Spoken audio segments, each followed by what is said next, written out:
نحمده ونصلي على رسوله الكريم أما بعد فأعوذ بالله من الشيطان الرجيم بسم الله الرحمن الرحيم ربي اشرح لي صدري ويسر لي أمري واحلل عقدة من لساني يفقهوا قولي ربي زدني علما ربي يسر ولا تعسر وتمم بالخير وبك نستعين اللهم فقهنا في الدين اللهم أرنا الحق حقا وارزقنا اتباعه وأرنا الباطل باطلا وارزقنا اجتنابه آمين ثم آمين۔ السلام علیکم ورحمۃ اللہ وبرکاتہ، کیسے ہیں آپ سب؟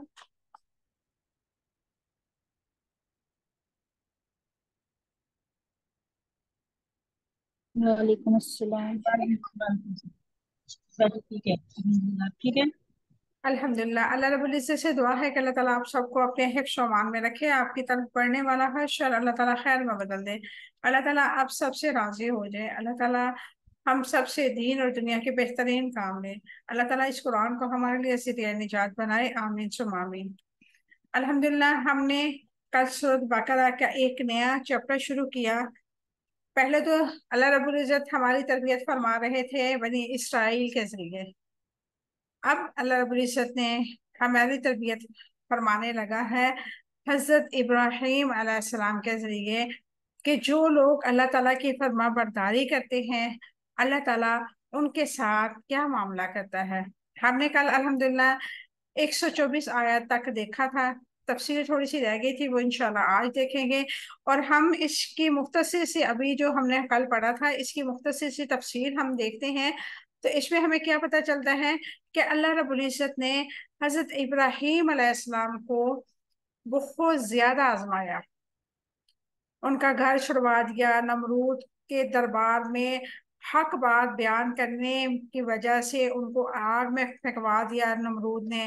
بیوی اور بچے کو چھوڑنا پڑا ویرانے میں، بچے اپنے کو ذبح کرنے کا اللہ تعالیٰ نے حکم دیا۔ اور جب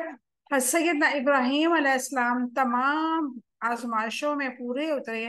تو اللہ رب العزت ان کی تعریف کیسے فرما رہا ہے قرآن پاک میں، وَإِبْرَاهِيمَ الَّذِي وَفَّى، اور ابراہیم تو وہ ہے جس نے وفا کا حق ادا کیا۔ کتنا خوبصورت الفاظ ہیں، سبحان اللہ، کہ ہم نہیں چاہتے کہ ہمارے بارے میں بھی اللہ رب العزت اپنے فرشتوں سے بولے کہ فلاں بندی جو میری ہے اس نے حق ادا کیا ہے اپنے مسلمان ہونے کا، امت محمدیہ میں ہونے کا، اور نبی کریم صلی اللہ علیہ وسلم کی اسوہ حسنہ پہ چلتے ہوئے مجھ تک پہنچی ہے، تو اس نے اپنی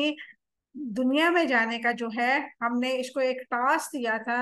الحمدللہ اس کو اس نے بہت اچھے طریقے سے پورا کیا۔ ہمارے دل میں بھی تو یہ خواہش اٹھتی ہے نا کہ ہم بھی اللہ تعالیٰ کے مقرب بندوں میں شمار ہوں، ہمارا بھی اللہ رب العزت بہترین لوگوں میں شمار لکھ دے، اور ہمیں ایسے لوگوں میں ہمارا نام آ جائے جو اللہ رب العزت کے اس دنیا میں بھی پسندیدہ تھے اور آخرت میں بھی انشاءاللہ وہ پسندیدہ بندے کہلائیں گے۔ جیسے کہ اللہ رب العزت نے حضرت ابراہیم علیہ السلام کی تعریف فرماتے ہوئے فرمایا وَإِبْرَاهِيمَ الَّذِي وَفَّى، ابراہیم تو وہ ہے جس نے وفا کا حق ادا کیا۔ یہ سورۃ نجم کی آیات ہے، اور ایسے ہی اللہ رب العزت نے حضرت ابراہیم علیہ السلام کو ان کی قربانیوں کے صلے میں وہ عنایت کیا کہ جو کسی اور پیغمبر کو شاید ہی اللہ رب العزت نے نوازا ہو۔ اللہ رب العزت نے ان کی تمام سنتوں کو ہر مسلمان اور قیامت تک آنے والے لوگوں کے لیے مشرے راہ بنا دیا۔ اب ہم ان کی سنتوں کو فالو نہیں کریں گے، ان کی سنت کی پیروی نہیں کریں گے تو کیا ہوگا؟ ہمارا نہ عمرہ قبول ہوگا نہ حج قبول ہوگا۔ اور اللہ رب العزت نے حضرت ابراہیم علیہ السلام کو اپنے گھر بنانے کا بھی شرف بخشا، اور اس کے ساتھ ساتھ اللہ رب العزت نے حضرت ابراہیم علیہ السلام کی یہ ساری باتیں ہم سے شیئر کی، اس لیے کی کہ ہم بھی اس کے مقرب بندوں میں شامل ہو سکتے ہیں۔ صرف کرنا ہمیں کیا ہے، ہم نے اپنے آپ کو، اپنے نفس کو کنٹرول کرنا ہے، ہم نے اپنے رب کی رضا میں راضی رہنے کی کوشش کرنی ہے، تو انشاءاللہ اللہ رب العزت ہمیں بھی ویسے ہی اپنے ہاں قبول فرمائے گا جیسے حضرت ابراہیم علیہ السلام کو قبول فرمایا تھا۔ الحمدللہ۔ چلے آگے، اب آج کی آیات ہم دیکھتے ہیں اللہ رب العزت آگے کیا فرما رہا ہے۔ یہ بہت ہی خوبصورت آیات ہیں،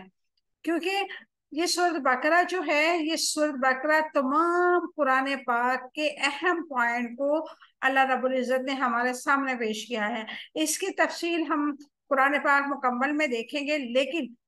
جو ایک ہوتا نا ٹائٹل، مضامین، کہ اس قرآن میں کیا کیا چیزیں آئیں گی، اس قرآن پاک میں کون کون سے واقعات ہیں، کن کن قوموں کا ذکر کیا گیا، کن کن کے بارے میں اللہ رب العزت نے فرمایا کہ یہ لوگ جنتی ہیں اور یہ لوگ جہنمی ہیں، ان تمام چیزوں کا ذکر اللہ رب العزت نے سورۃ بقرہ میں فرما دیا مختصراً۔ تفصیلاً اس کو ہم انشاءاللہ جیسے جیسے ہم قرآن پاک کو پڑھیں گے، سمجھیں گے، تو ہمیں انشاءاللہ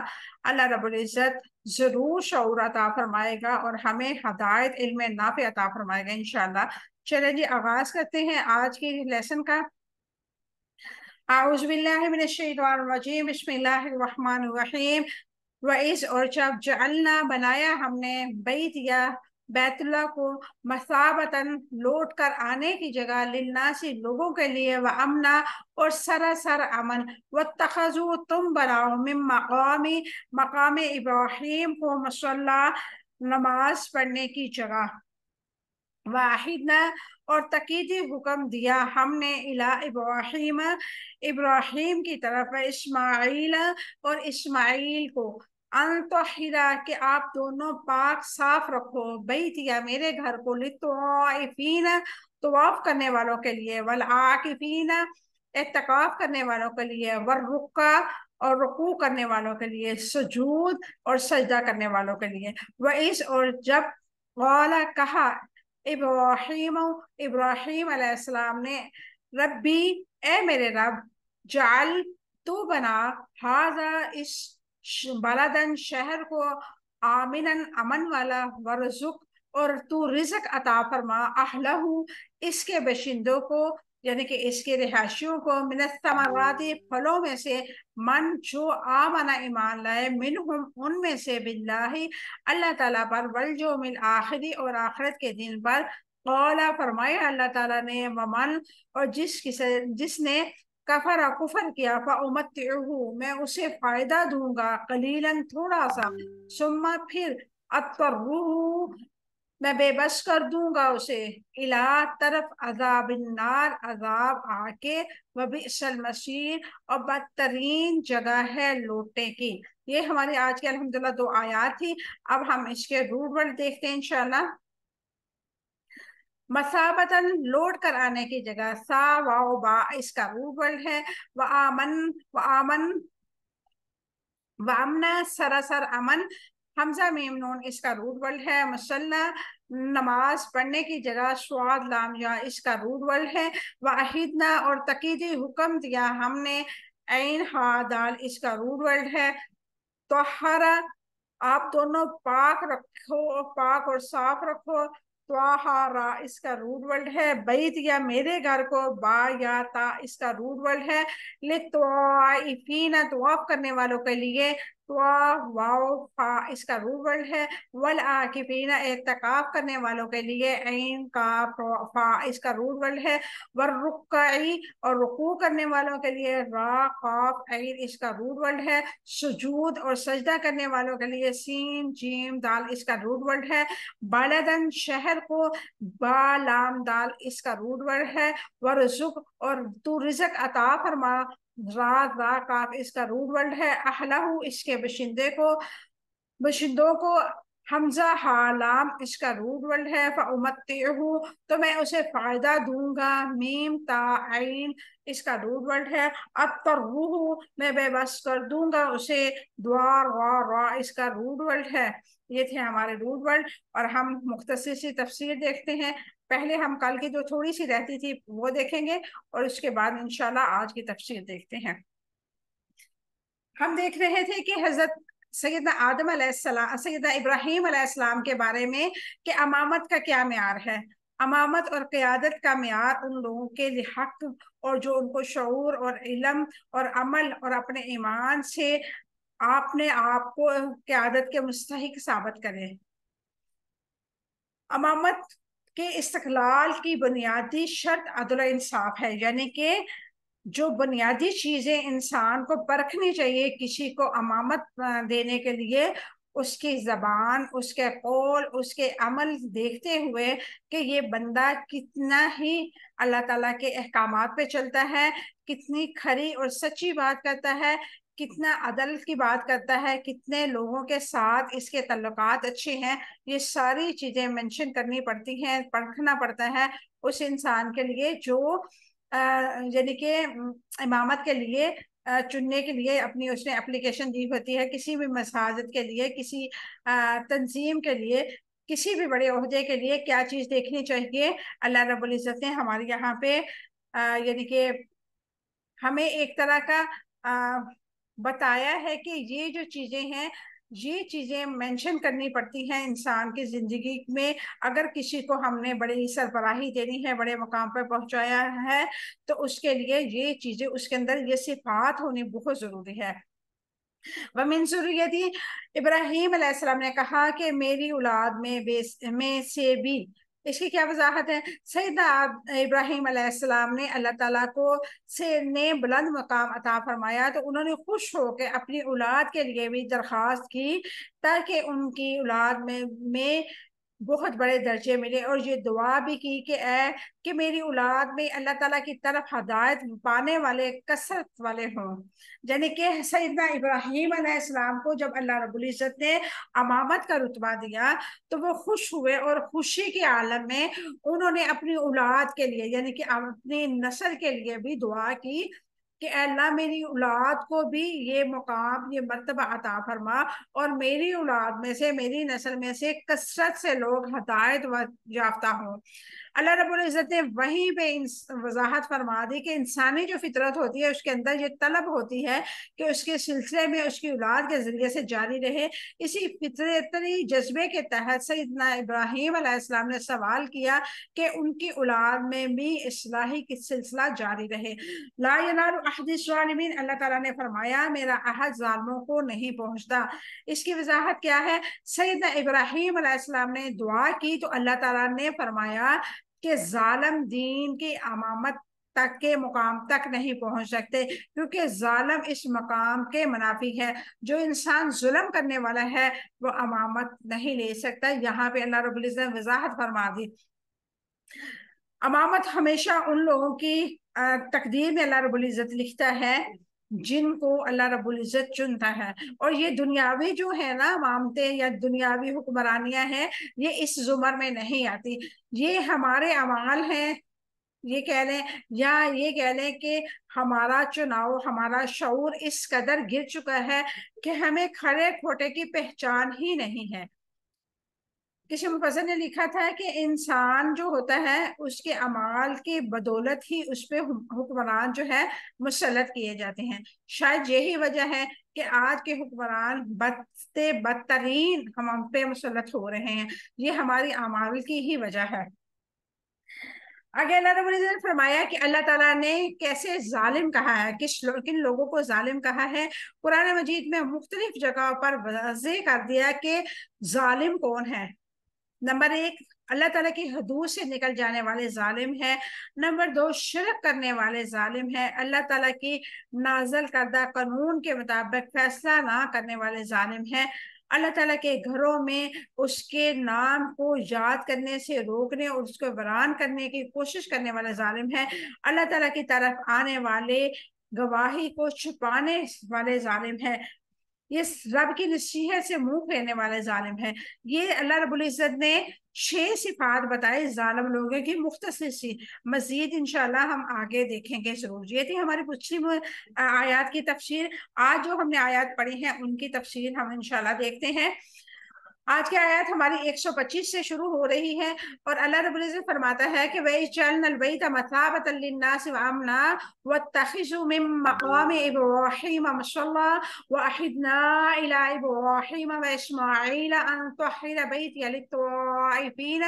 وَالْعَاكِفِينَ وَالرُّكَّعِ السُّجُودِ اور جب ہم نے بیت اللہ کو لوگوں کے لوٹ کر آنے کی جگہ اور سراسر امن بنایا، اور تم مقام ابراہیم کو نماز پڑھنے کی جگہ بناؤ، اور ہم نے ابراہیم اور اسماعیل کو تاکیدی حکم دیا کہ آپ دونوں میرے گھر کو طواف کرنے والوں، اعتکاف کرنے والوں اور رکوع کرنے والوں کے لیے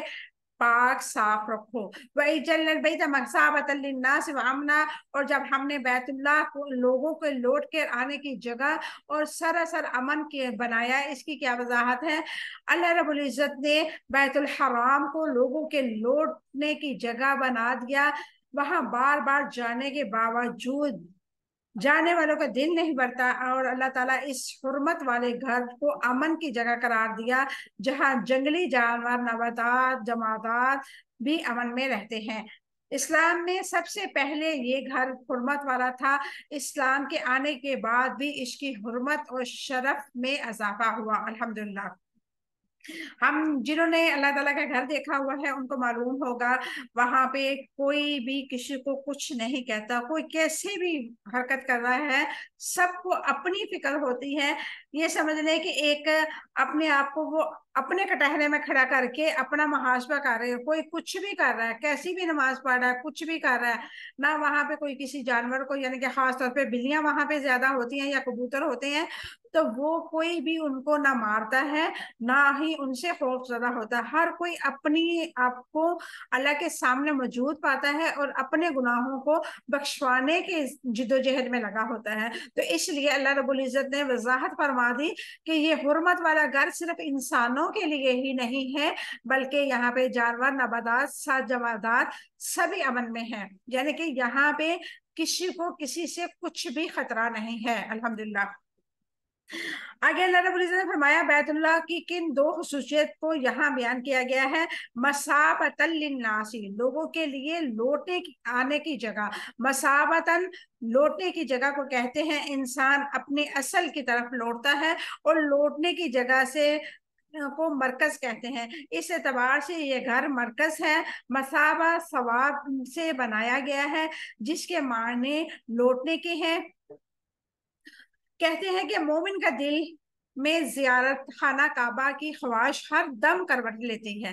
آپ اپنے دل میں سوچیں، ابھی اس وقت جنہوں نے دیکھا ہے اور جنہوں نے نہیں دیکھا، جو دیکھ کے آتے ہیں نا ان کی طرف زیادہ بڑھ جاتی ہے، اور جنہوں نے نہیں دیکھا تھا ان کو حسرت ہوتی ہے، کاش ہم اللہ تعالیٰ تیرے گھر کی زیارت کریں، تیرے گھر کی رونقیں دیکھیں، ہم مدینہ کی گلیوں میں گھومیں جہاں ہمارے نبی کریم صلی اللہ علیہ وسلم گھوما کرتے تھے، ہم اس کی خاک کو دیکھیں، اس کی گلیوں کو دیکھیں جہاں ہمارے نبی کریم صلی اللہ علیہ وسلم نے اپنی زندگی کے